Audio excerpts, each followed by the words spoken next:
At 700 hours on October 4th, 1943, Colonel Hubert Zemke stood rigid on the concrete hardstand of RAF Hailworth, his gaze fixed on 52 Republic P-47 Thunderbolts being fueled by ground crews.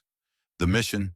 Escort bombers deep into the heart of Germany, where industrial targets vital to the Nazi war machine waited, along with a swarm of Luftwaffe fighters determined to tear the American formation apart. At 29 years old, Zemke was a seasoned combat veteran with 6 months of aerial warfare under his belt and 4 confirmed enemy kills to his name. But today, the odds weren't just stacked against him. They were written in the cold math of physics, and the numbers screamed defeat. The Luftwaffe had scrambled 180 Focke-Wulf 190s and Messerschmitt 109s to defend those targets. And every pilot climbing into the P-47 cockpits knew the grim reality of their aircraft's flaws. The Thunderbolt, affectionately and derisively nicknamed the Jug for its bulky juggernaut-like frame, weighed a staggering 7 tons empty, nearly twice the weight of the nimble Focke-Wulf 190, which tipped the scales at less than 4 tons. In a turning dogfight, there was no contest. Physics dictated that the lighter fighter would outmaneuver the heavier one every time. For the P-47, a turn meant death. Zemke's 56th Fighter Group had already paid the price for this imbalance. In their first 4 months of combat, 11 Thunderbolts had been lost, 4 pilots killed, 7 captured. German pilots mocked the Jug as a flying tank that couldn't dogfight, and American bomber crews had watched the painful truth unfold firsthand. When Focke-Wulfs attacked, the P-47s struggled to keep up through tight turns, their heavy airframes bogging them down. Luftwaffe pilots quickly learned to break away from bomber formations, knowing the American fighters wouldn't follow through vertical maneuvers. They were right, and the results were catastrophic. On June 26, 1943, Zemke's group clashed with Jagdgeschwader 26 over France. Veteran German pilots danced circles around the P-47s. Literally. 5 Thunderbolts fell from the sky, 4 American pilots losing their lives. Captain Robert Johnson barely limped home, his P-47 riddled with over 200 cannon rounds. Miraculously, the aircraft held together, but it had failed to win the fight. The numbers were brutal. At 15,000 feet, a Focke-Wulf 190 could complete a 360-degree turn in just 22 seconds. The P-47 needed 28. 6 seconds. That's all it took for a German fighter to get on the Jug's tail and pull the trigger. In combat, 6 seconds was a death sentence. 8th Air Force generals watched their fighter groups struggle and made a fateful decision: phase out the P-47 in favor of the new P-51 Mustang. Lighter, faster, and with superior range and level flight, the Mustang seemed like the solution to the Luftwaffe threat. The Thunderbolt program was deemed a failed experiment, and 5 more fighter groups were set to transition to Mustangs by the end of 1943. But Zemke knew something the generals and the Germans didn't. The P-47 couldn't turn, but it could dive, and that one advantage would rewrite the rules of aerial combat. Zemke had spent 2 years testing the P-47 before the war, memorizing every quirk of its massive Pratt & Whitney R-2800 double wasp engine, a 2,000 horsepower beast that propelled the Jug with unmatched force.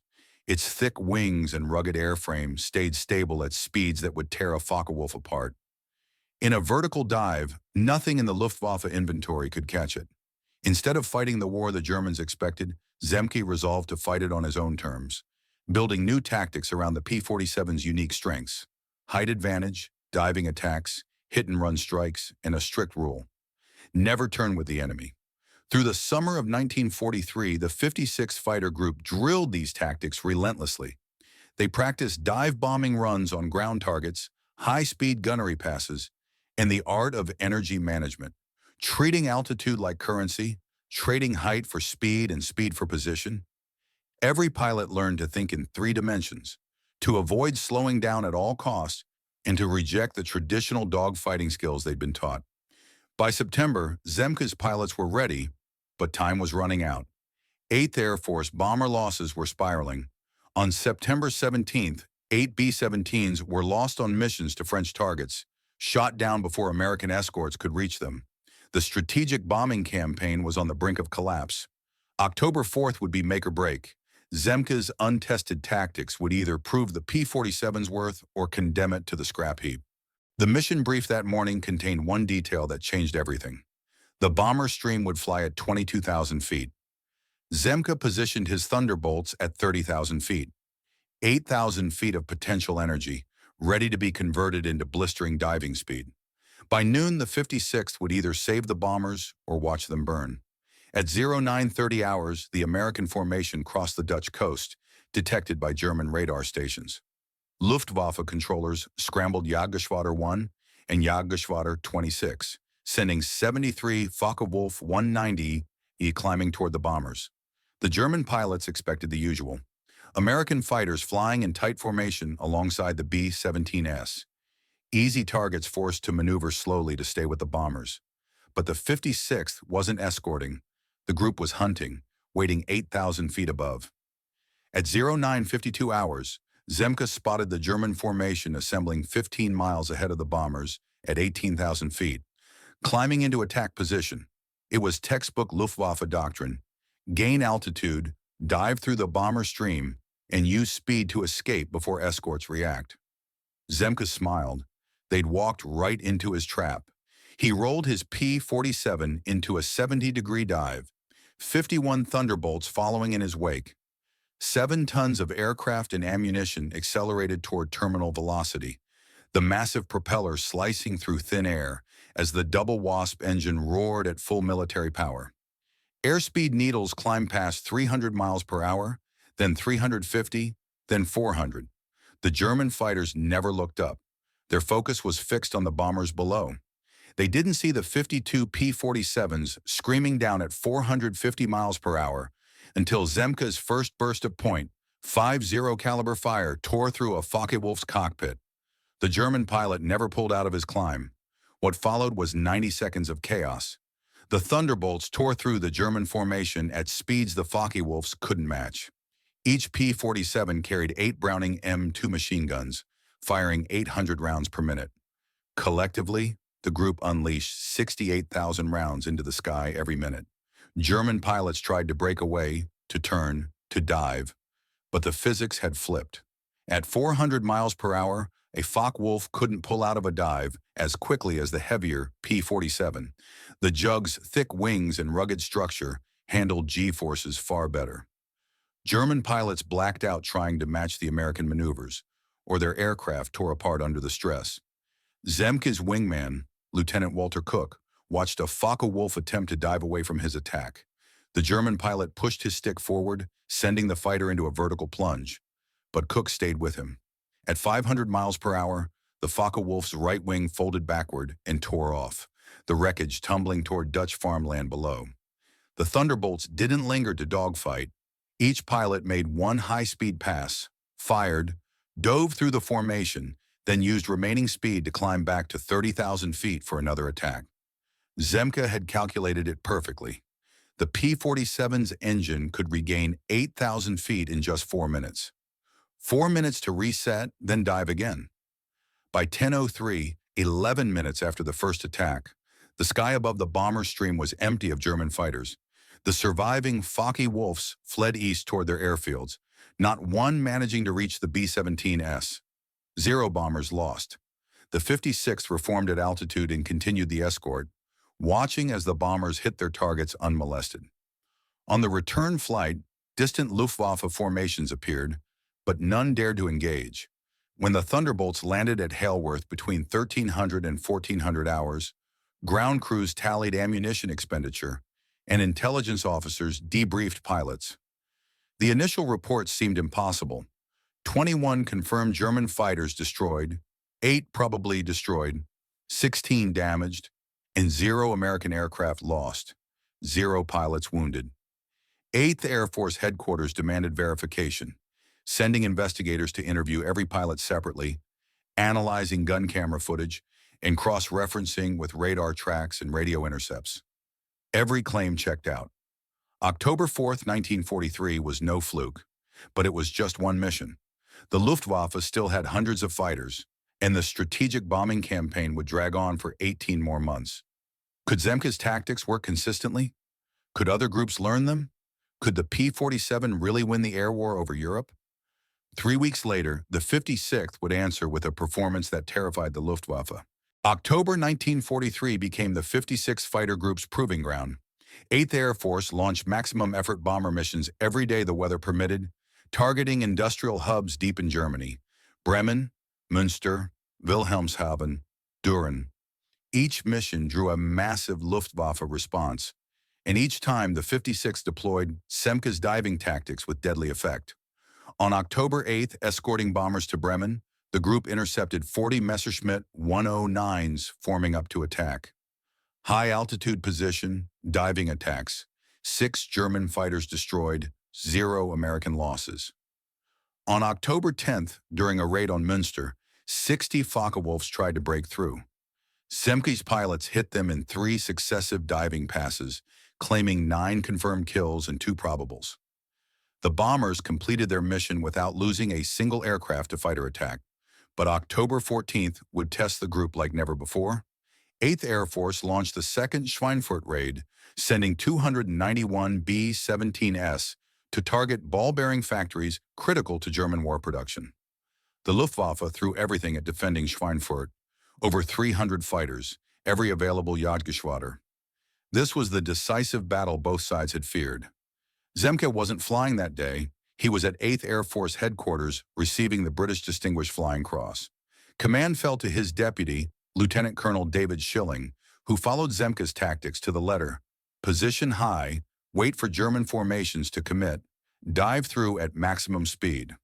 But the scale of the battle was overwhelming. Too many German fighters, not enough American escorts. The math didn't add up. 68 B-17s were shot down, 680 American airmen killed or captured in a single afternoon. The Schweinfurt raid became the 8th Air Force's worst single-day loss of the war. The 56th claimed 16 German fighters destroyed, more than any other escort group, but it wasn't enough. The bombers kept burning, and the strategic campaign teetered on the edge of failure. American losses were unsustainable. German fighter production was accelerating, and the daylight bombing offensive seemed doomed. 4 days later, on October 20th, 8th Air Force commanders debated suspending deep penetration raids until long-range P-51 Mustangs arrived in sufficient numbers. Some generals argued the P-47 was inherently inadequate for bomber escort, regardless of tactics. Too short-ranged, too heavy, too limited. Then the weather cleared over northern Germany, and 8th Air Force launched another maximum effort mission, targeting the Düren railway yards. Zemke was back in command, leading the 56th off the ground from Hailworth at 0830 hours. The group positioned at 32,000 feet, 10,000 feet above the bomber stream, waiting. German fighters rose to meet the B-17S, 73 contacts in total. Elements of Jagdgeschwader 26 and Jagdgeschwader 3, led by some of the Luftwaffe's most experienced pilots. The formation leader was Major Wilhelm Ferdinand Galland, younger brother of Luftwaffe General Adolf Galland, with 55 confirmed victories and 7 years of combat experience, having fought in Spain, Poland, France, and Russia. He knew every Luftwaffe tactic, and he positioned his group for a classic bounce attack on the bombers, holding altitude advantage in perfect formation. At 10:45, they began their dive. Zemke was already diving. His 52 Thunderbolts held 2,000 feet more altitude than Galland's formation, hitting them from above and behind at 470 miles per hour. The German pilots never saw them coming. The combat lasted just 7 minutes. 17 German fighters shot down in that window. Galland's Focke-Wulf took multiple .50 caliber hits to the engine and cockpit, spinning out of control at 23,000 feet. He didn't survive. The Luftwaffe had lost one of its top fighter leaders in a battle shorter than it takes to boil water. By October 31st, the 56th Fighter Group had flown 9 major combat missions in a single month, racking up 39 confirmed German aircraft destroyed. The group, once mocked for being unable to dogfight, had become the highest-scoring fighter group in the 8th Air Force. The Luftwaffe couldn't ignore it anymore. Their intelligence units began tracking American fighter tactics, identifying a new, uncounterable threat they labeled the Amerikanische Taktik, American diving tactic. For 4 years, Luftwaffe doctrine had dominated European skies. gain altitude, position above the enemy, dive through with speed advantage. It had decimated Polish, French, British, and Russian aircraft by the thousands. Now the Americans were wielding that very tactic better than its creators. In November 1943, Luftwaffe Jagdgeschwader commanders held emergency conferences across occupied Europe. The Americans had upended the rules of aerial combat. German pilots reported P-47s attacking from impossible altitudes at speeds their aircraft couldn't match. Traditional intercept tactics were useless. Major Gunther Rau, commander of Jagdgeschwader 11 with 275 confirmed victories, one of Germany's most successful aces, studied the 56 tactics and pinpointed the core problem. The P-47 pilots weren't escorting bombers. They were hunting Luftwaffe fighters, eliminating threats before they could reach the bomber stream. German controllers tried to adapt, sending formations in at varying altitudes, high, low, flanking, to split American forces and create openings. But Zemke countered with a vertical layered formation. One squadron at 30,000 feet, a second at 28,000, a third at 26,000. When Germans attacked high, the top squadron dove. When they came low, the bottom squadron struck. The middle covered both. Every P-47 maintained enough altitude to convert height into lethal speed. On November 5th, during a mission to Münster, Jagdgeschwader 1 launched a coordinated attack with 30 Focke-Wulfs approaching from multiple directions. The 56th intercepted all three formations before they reached firing range, destroying 14 German fighters. Not a single bomber fell to enemy aircraft. Only 2 B-17s were lost to flak. The Luftwaffe soon began avoiding areas where the 56th operated. Controllers monitored radio traffic to identify Zemke's call signs. At the first hint of the 56th presence, they redirected their fighters to other sectors. Losing experienced pilots was too costly to risk engaging the Jug Hunters. By late November, 8th Air Force Headquarters recognized a stark divide. Other P-47 groups weren't achieving the 56th results. The 4th, 78th, and 352nd Fighter Groups were competent, but none matched Zemke's kill ratios. General Ira Eaker, commander of the 8th Air Force, ordered Zemke to brief all P-47 units on his tactics. On December 8, 1943, at Kings Cliff Airfield, every 8th Air Force Fighter Group commander gathered for a 4-hour briefing. Zemke laid out the unvarnished math. The P-47 couldn't turn, accept it, abandon dogfighting, use altitude as currency, hit fast, disengage fast, climb back to height, repeat. Never slow down, never turn with the enemy. Think vertically, not horizontally. Some commanders resisted. They'd trained their pilots in traditional turning combat, and Zemke was dismissing everything they knew as obsolete for the P-47. Colonel Don Blakesley, commander of the 4th Fighter Group, slated to transition to P-51s in January 1944, asked if the tactics worked for Mustangs. Zemke replied, "Every fighter benefits from altitude and speed, but the P-47 needs these tactics. The Mustang has options. The Thunderbolt doesn't." The 56th faced a rare setback on December 22nd, escorting bombers to Osnabrück. Heavy overcast and poor visibility negated their altitude advantage, as German fighters ambushed from within cloud layers. 8 P-47s were damaged, 1 pilot killed, 2 captured. It exposed a critical limitation. In low-altitude, poor-weather operations, the Jug's strengths vanished. But clear skies dominated northern Europe through January and February 1944. Perfect conditions for the 56th high-altitude tactics. And a defining moment loomed. Big week, 6 consecutive days of maximum effort raids on German aircraft factories, the largest air battle in history. The 56th would fly all 6 days with a mission no American fighter had ever attempted.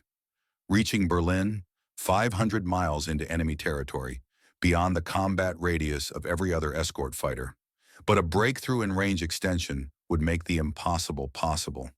In February 1944, Republic aviation engineers delivered modified external fuel tanks to RAF Hailworth. Each held 150 gallons, boosting the P-47's total fuel capacity from 305 gallons internal to 605 gallons. Combat radius jumped from 230 miles to 425 miles. Berlin was now within reach. But there was a catch. A fully fueled P-47 with external tanks weighed 9 tons at takeoff, requiring every foot of Hailworth's runway to get airborne. The extra weight slowed climb performance, leaving the fighters vulnerable to German intercepts during ascent. Zemke calculated a precise solution: take off with full fuel, climb slowly to altitude over England, burn external tank fuel first, then jettison the empty tanks before crossing into enemy territory. By the time Luftwaffe fighters appeared, the P-47s would be at combat weight with full internal fuel remaining. Big Week began on February 20th, with the 8th Air Force launching 941 bombers against German aircraft factories. The 56 took off at 0900 hours, 54 P-47s, fully fueled and armed, targeting Leipzig, 400 miles into Germany. They climbed to 30,000 feet over the North Sea, feeding fuel from external tanks during ascent. Over Holland, all 54 pilots dropped their empty tanks simultaneously. 108 tanks tumbled toward Dutch farmland, leaving the Thunderbolts light, fast, and ready for combat, with 4 hours of internal fuel remaining. German radar tracked them, and controllers scrambled every available fighter. Jagdgeschwader 311 and 26 to 190 aircraft rising to intercept. The 56 positioned ahead of the bombers as planned, and Zemke spotted German formations assembling at 28,000 feet, 50 miles out. The P-47s dove, deploying the October tactics. But the Luftwaffe had adapted. Instead of massed formations, they spread into 4 aircraft sections, hard to spot and harder to intercept all at once. When the P-47s attacked one section, 2 more struck from different angles, fragmenting the fight across 40 miles of airspace. The 56th lost formation cohesion, devolving into dozens of one-on-one or outnumbered engagements. Lieutenant Robert Johnson found himself facing 3 Messerschmitt 109s over Brunswick. He destroyed one, damaged another, then dove to escape the third. Both aircraft hit 450 miles per hour, but Johnson pulled out at 8,000 feet. The German pilot blacked out from G-forces and crashed. Across the battle space, physics favored the P-47. Its power-to-weight ratio at combat speed outmatched anything the Luftwaffe could field. The bomber stream reached Leipzig at 12:30 hours, facing intense flak from 88mm and 105mm guns. 21 B-17 fell to anti-aircraft fire, but not a single one to fighters. The 56th had held the Luftwaffe at bay. The group returned to Hailworth at 15:40 hours, logging 6 hours and 40 minutes of flight time, 18 confirmed German kills, and 2 P-47 losses. Both pilots survived and evaded capture. Big Week continued for 5 more days, targeting Brunswick, Regensburg, Augsburg, Gotha, and Schweinfurt again. Then on March 6, 1944, came the mission everyone called impossible: Berlin. At 700 hours on March 6th, Zemke briefed his pilots for the deepest penetration mission in American fighter history, 510 miles from England's coast to Berlin. No American escort fighter had ever reached the German capital. Previous raids had lost dozens of bombers to unopposed Luftwaffe attacks. The plan was audacious. 660 B-17 AMRSs would strike industrial targets, with 397 targeting the VKF ball-bearing plant in Erkner and 263 hitting the Daimler-Benz engine factory. The 8th Air Force assigned 8 fighter groups, 673 aircraft, to escort duty, while the Luftwaffe committed every available fighter to defend Berlin. The capital had never fallen to daylight bombing, and they intended to keep it that way. The 56th crossed into Berlin airspace at 11:22 hours, the first American fighters to fly over the city. 2 minutes later, Zemke spotted 70-plus Luftwaffe contacts at 28,000 feet, 5 miles ahead of the bomber stream, a mix of Focke-Wulf 19s and Messerschmitt 19s. The P-47s dove from 33,000 feet, with Zemke leading the charge at 460 miles per hour. The initial pass destroyed 6 German fighters in 11 seconds, scattering the formation. Zemke's wingmen pressed the attack, downing 3 more Focke-Wulfs. The sky over Berlin became a 3-dimensional battlefield. .50 caliber tracers and 20mm cannon fire crisscrossing the air. Zemke destroyed a Focke-Wulf over Lake Dummersee, his second kill of the day, and his wingman took down a Messerschmitt 109. The fight drifted west as German fighters tried to regroup, but the P-47 stayed on them, diving, zooming, refusing to dogfight. The bombers reached their targets at 11:50 hours, facing 2,000 anti-aircraft guns. 69 B-17s were damaged, 11 shot down by flak, but none by fighters. By 12:30 hours, fuel exhaustion forced both sides to disengage. The 56th formed up and headed home, landing at Hailworth at 1440 hours after 6 hours and 10 minutes of flight, the longest fighter mission flown by any American group to that date. The results: 18 confirmed German kills, 4 probables, 9 damaged, 2 P-47s lost, 1 pilot recovered, 1 captured. But the real victory was symbolic. American fighters had reached Berlin, protected the bombers, and won the air battle over the Nazi capital. Zemke was awarded the Distinguished Service Cross for leading the mission, cited for his tactical genius in turning the P-47 from a liability into the 8th Air Force's most successful fighter. 3 months later, the 56th achieved something even more pivotal, securing air superiority for D-Day. As Allied forces prepared for Operation Overlord, the Normandy invasion, in May 1944, the mission was clear. Luftwaffe fighters must be kept away from the landing beaches, invasion fleet, and airborne operations. The 56th moved to Boxted Airfield in Essex, closer to the French coast, to conduct round-trip missions to Normandy. From May 8th to June 5th, the group flew 32 missions in 29 days. Fighter sweeps, bomber escorts, armed reconnaissance, ground attacks, with pilots flying 6 days a week, often twice daily. Exhaustion set in, but no one stood down. On June 6th, D-Day, the 56th launched at 0430 hours, the first wave of 51 P-47s sweeping the French coast ahead of the invasion fleet. Their orders: destroy any German aircraft attempting to reach the beaches. The dawn sky over Normandy was empty. The Luftwaffe had pulled back from coastal airfields, planning counterattacks once the invasion began. The 56th went on the hunt, flying to inland airfields. At 0620 hours, Zemke spotted Focke-Wulf 19s scrambling from an airfield near Évreux, vulnerable as they accelerated down the runway, heavy and slow. The P-47s attacked, destroying 9 on the ground and 4 during takeoff. The rest aborted, scattering into hiding. Not one German fighter reached the Normandy beaches. The 56th returned to Boxted at 0915 hours, refueled, rearmed, and launched again at 1100 hours. Their second D-Day mission: armed reconnaissance over the Falaise area, intercepting German fighter bombers, Junkers 88s, Focke-Wulf 190s, and Messerschmitt 110 night fighters pressed into daylight service, trying to reach Allied positions.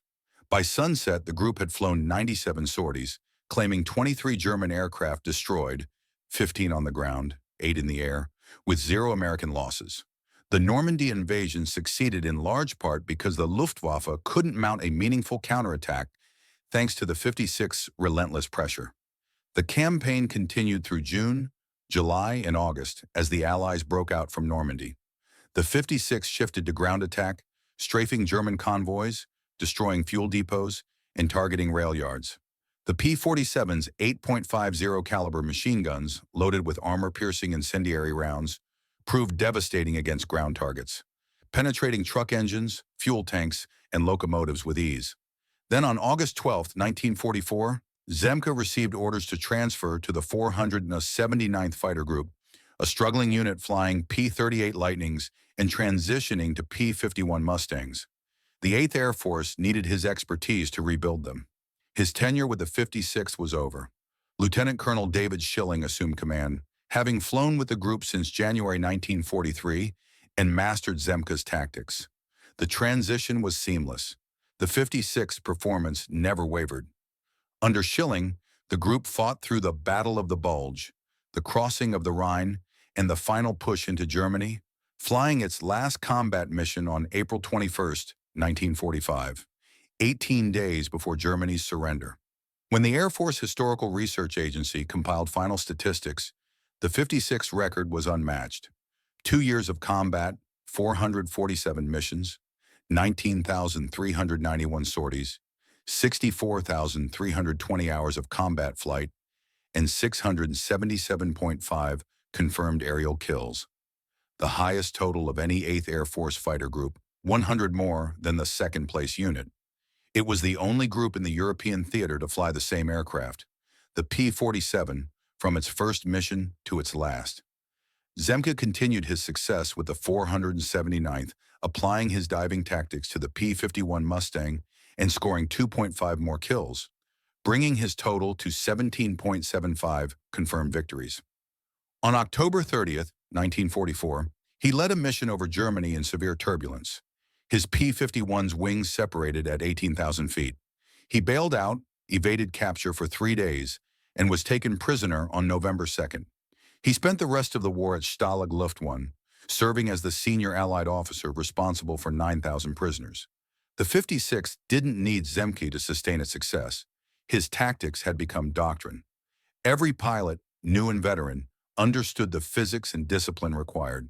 The group produced 39 fighter aces, more than any other 8th Air Force unit. Lieutenant Colonel Francis Gabreski, 28 kills, the highest in the European theater. Captain Robert Johnson, 27, Colonel David Schilling, 22.5, and Major Walker Mahurin, 20.75, among others. These weren't just lucky pilots. They were disciplined tacticians who refused to fight the enemy's war, forcing the Luftwaffe to play by their rules. By April 1945, other P-47 groups across the 8th Air Force had adopted variations of Zemke's tactics. Combined, Thunderbolt units destroyed over 2,000 German aircraft in air-to-air combat, turning the obsolete Jug into the most successful American fighter in the European theater. Bomber losses plummeted from 20% per mission in 1943 to less than 2% by 1945, crippling German industrial production. Ball bearing factories, aircraft plants, oil refineries, and tank factories, all destroyed by bombers protected by the P-47. Zemke survived the war, returning to the U.S. in May 1945 and serving in the Air Force until 1966, retiring as a full colonel. Despite leading one of the most successful fighter groups in American history, he never attained the rank of general. Some attributed it to his outspoken criticism of senior officers, others to a military establishment that preferred conformist leaders. But rank didn't diminish his impact. His mathematical, energy-focused approach to aerial combat influenced fighter tactics for 30 years, with Vietnam-era F-4 Phantom pilots using boom and zoom tactics derived directly from his P-47 doctrine. Height and speed remained decisive, even as aircraft speeds doubled and tripled. The 56th Fighter Group disbanded in October 1945, reformed in 1946, and served through the Cold War, flying F-86 Sabres, F-100 Super Sabres, and F-4 Phantoms. Today, the unit trains F-16 pilots at Luke Air Force Base in Arizona, carrying on the legacy of the Wolfpack that turned a flawed fighter into a war-winning machine. This story isn't just about aircraft or tactics. It's about defying expectations, embracing limitations, and rewriting the rules. The P-47 Thunderbolt wasn't perfect, but Zemke and the 56th Fighter Group saw its hidden strength. They stopped trying to make it fight like a German fighter and taught it to fight like a Jug. Relentless, powerful, and unyielding. In doing so, they won the air war over Europe and helped secure victory for the Allies. Their courage, ingenuity, and discipline deserve to be remembered, not just in history books, but in the annals of military innovation. If this story moved you, hit the like button to help YouTube share it with more people. Subscribe and turn on notifications. We're rescuing forgotten stories from dusty archives every day, honoring the real heroes who shaped our world. Drop a comment below and tell us where you're watching from, whether it's the US, UK, Canada, Australia, or beyond. Share if someone in your family served. Let's keep these memories alive. Thank you for watching, and thank you for ensuring Hubert Zemke and the 56th Fighter Group are never forgotten.